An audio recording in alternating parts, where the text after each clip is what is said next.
These are the things that we have learned today. 102.3 XLC, Wes and Leah. Oh, man, I got a lot of buttons. I got a lot of things going on right now. I got a lot of things happening right now. A lot of things going on. You can see it all for yourself. See the debacle for yourself.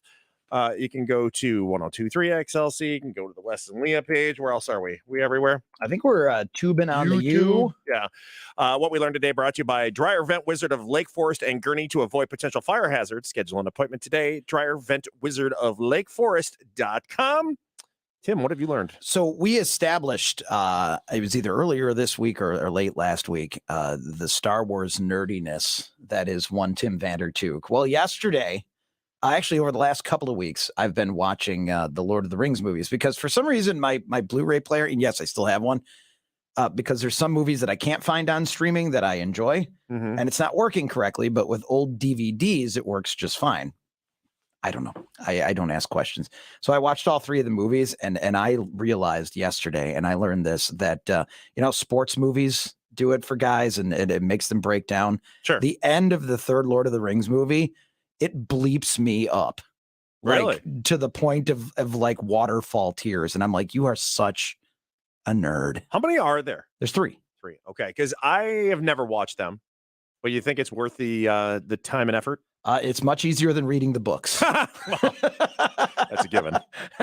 It's much easier than reading Green the books. Eggs and Ham, they could do a movie, and I'd still probably watch that over read it. This is not true because I watched the Mike Myers, what was it, Cat in the Hat, which may be the worst movie ever made on the face of the planet. I think that was one of those. I turned it on. It was on HBO or whatever thing I had at the time, and I turned it on. I was like, that's terrible. Right. I remember turning it off. I think Sarah and I were dating and we went on a date to it. And I think at the end of the movie, we just looked at each other and were like, what an absolute waste of money. That was not worth the effort. Do your sons wear band artist t-shirts yet? They do not. Okay. They do not. My kids are barely into music and that hurts me every day. But Tim, you don't have to be into music because my one son, he's doing it all the time. Both my boys do it, but my one is nonstop. He wears Metallica shirts. Right. He wears Britney Spears shirts.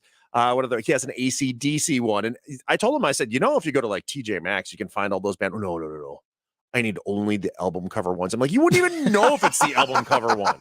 Like, because you don't know what the band is. Right. You're wearing Metallica and you told me Don't Stop Believing, which could be the most un-Metallica song ever if that were, but whatever. Metallica played Don't Stop Believing. Right. I'd have some issues. Right. But there is a guy that went on a college campus and he started stopping people that were wearing band t-shirts. And this is outstanding. So you've got a Jimmy Buffett t-shirt on. Yes, sir. What is your favorite Jimmy Buffett song? I couldn't name one Jimmy Buffett song.